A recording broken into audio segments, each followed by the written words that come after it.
اپنی نظریں انداز کیے جانے پر اس چہرے پہ جھلکتی تکلیف جسے آج وہ اپنے دل میں محسوس کر رہے تھے، اس دن انہوں نے دیکھی بھی نہیں تھی۔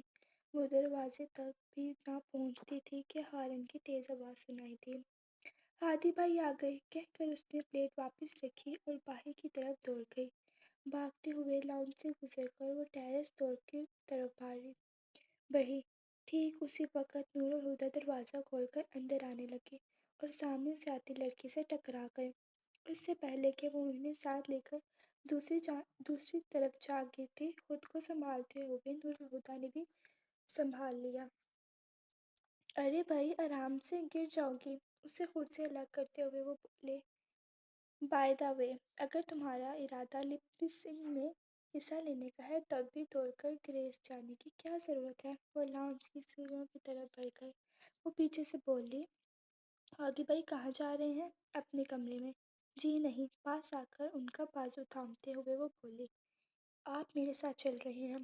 تمہارا اس وقت آؤٹنگ کا پروگرام ہے؟ وہ گھبرا کر بولے، حالانکہ وہ تھک چکے تھے اور فوراً سونا چاہتے تھے، پھر بھی ان کے لہجے میں اکتاہٹ کے بجائے وہی نرمی تھی جو اس لڑکی کے لیے مخصوص تھی۔ نہیں بھائی، بابا جان کے پاس چلنے کو کہہ رہی ہوں، وہ کب سے آپ کا انتظار کر رہے ہیں۔ بابا جان ابھی تک جاگ رہے ہیں، وہ چونک کر بولے، اس کا مطلب آج تو دیر سے آنے پر ڈانٹ پڑے گی، اور پڑھنی بھی چاہیے، مگر اس وقت بابا جان آپ کی کلاس لینے کے لیے نہیں بلکہ اپنا برتھ ڈے سیلیبریٹ کرنے کے لیے آپ کا انتظار کر رہے ہیں۔ ارے ہاں، آج تو 29 نومبر ہے، وہ سر پر ہاتھ مار کر بولے، پھر اس کی طرف دیکھ کر کہا، اگر میں بھول ہی گیا تھا تو تم مجھے یاد نہیں کرا سکتی تھی؟ ایکسکیوز می، وہ پورا منہ بنا کر کہنے لگی، آپ تو ہر سال بھول جاتے ہیں، ہمیشہ مجھے ہی یاد کرانا پڑتا ہے، ورنہ خود سے تو آپ کو اپنا برتھ ڈے بھی یاد نہ رہے۔ اوکے اوکے، وہ جلدی سے بولے، یہ جھگڑا بعد میں دیکھیں گے، ابھی ابا جان کے پاس چلو۔ پھر اس کے کندھے پر بازو پھیلا کر ساتھ لیے وہ بابا جان کے کمرے میں آ گئے۔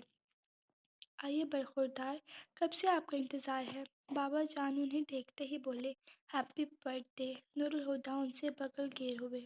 سوری بابا جان، اس بار بھی بھول گیا۔ ان سے الگ ہوتے اسے کن اکھیوں سے دیکھ کر وہ اسے چرانے کے لیے بولے۔ اس نے منہ پھیلا کر رخ پھیر لیا۔ چلیے بیٹھیے۔ انہیں صوفے پر بٹھاتے ان کی نظر کیک پر پڑی تو پلٹ کر کیک کی پلیٹ اور ماچس اٹھا کر صوفے پر آ بیٹھے۔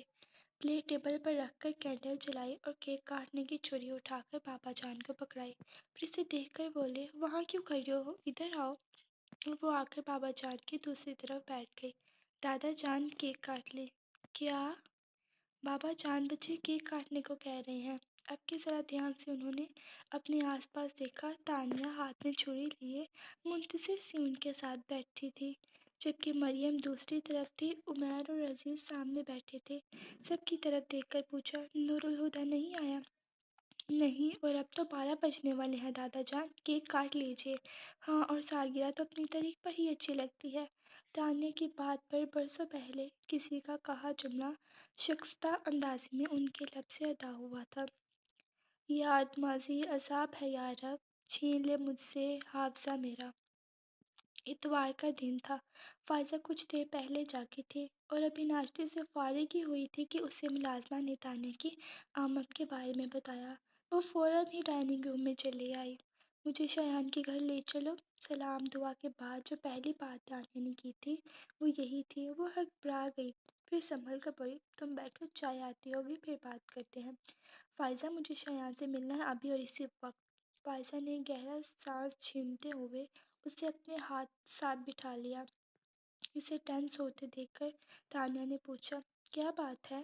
شانیہ کراچی میں نہیں ہے؟ وہ پھر بولی، اس کی پوسٹنگ ہو چکی ہے اور 3 دن پہلے وہ اپنا اچار سنبھالنے سکھر جا چکا ہے۔ تانیہ کے لیے اطلاع اس قدر غیر متوقع تھی کہ وہ کافی دیر تک کچھ بول ہی نہ سکی۔ بہت دیر کی خاموشی کے بعد اس نے بے یقینی سے کہا، وہ مجھ سے ملے بغیر چلا گیا؟ پھر اس نے شاکر نظروں سے فائزہ کو دیکھا، اور تم نے مجھے انجان رکھا؟ مجھے ایسا کرنا پڑا، وہ جلدی سے صفائی دیتے ہوئے بولی۔ جواتی انگیجمنٹ کے دوسرے ہی دن اس کی پوسٹنگ کے آرڈرز آ گئے تھے، مگر شایان نے مجھے منع کر دیا کہ تمہیں نہ بتاؤں۔ پھر جب میں نے اسے کہا کہ تم سے تم اس سے بات کرنا چاہتی ہو؟ تو اس نے کہا کہ تم سے بات نہیں کر سکتا، پتہ نہیں کیوں، مگر مجھے وہ کافی اپسیٹ لگ رہا تھا۔ وہ چپ ہوئی تو تانیہ نے کہا، بات نہیں کر سکتا مگر کیوں؟ ایسا تو کچھ بھی نہیں ہوا کہ وہ مجھ سے بات بھی نہ کرے۔ تم نے اس سے پوچھا نہیں وہ ایسا کیوں کر رہا ہے؟ تانیہ اب بھی حیران تھی۔ فائزہ نے اس کی طرف دیکھا ہی نہیں، سر جھکا کر بولی، پوچھا تھا لیکن اس نے کچھ بتایا ہی نہیں، تو میں نے سوچا شاید تم دونوں میں انبن ہو گئی ہوگی۔ ہمارے بیچ تو کچھ بھی نہیں ہوا، تانیہ نے فوراً تردید کی۔ امپاسبل، فائزہ نے ماننے سے انکار کر دیا۔ کچھ تو بات ہوگی، بنا کسی بات کے وہ تعلق کیوں ختم کرے گا؟ اس نے تم سے کچھ تو کہا ہوگا۔ یقین کرو فائزہ، کوئی بات ہوئی ہی نہیں۔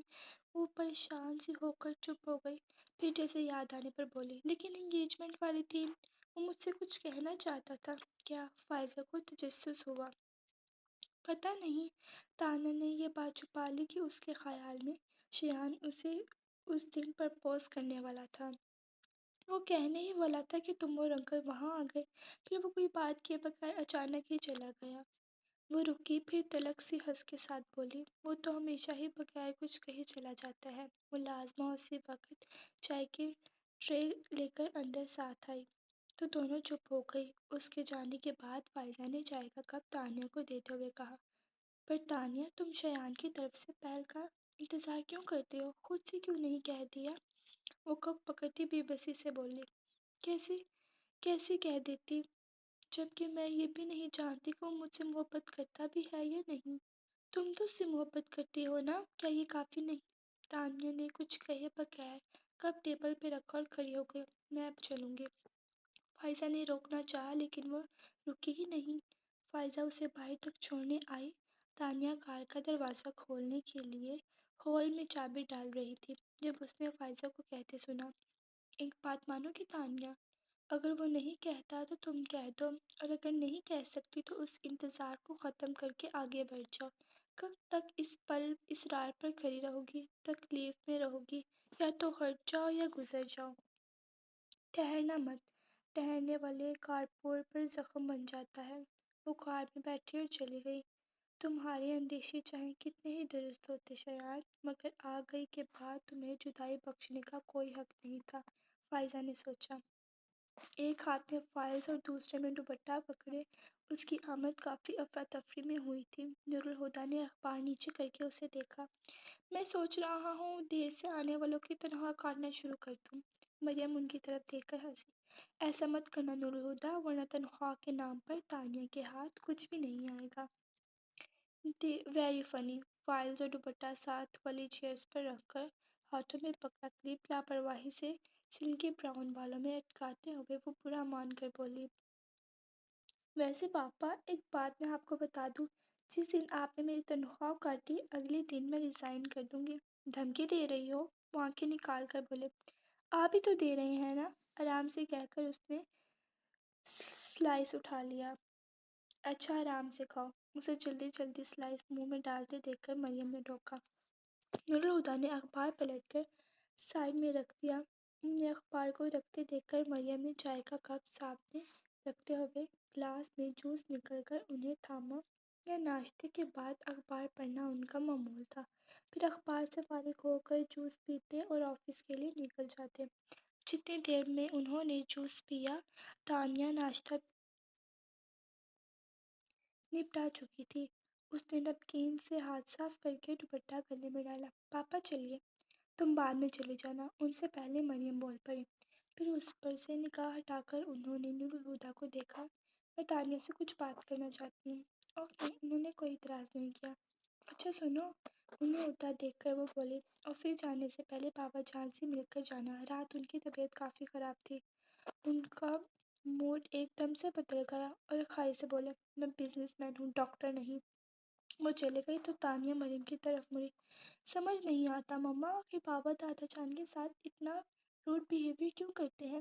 کیا آپ جانتی ہیں ان دونوں کے درمیان کیا ٹینشن ہے؟ آپ جانتی ہیں؟ میں کیسے جان سکتی ہوں؟ انہوں نے فوراً لا علمی کا اظہار کیا۔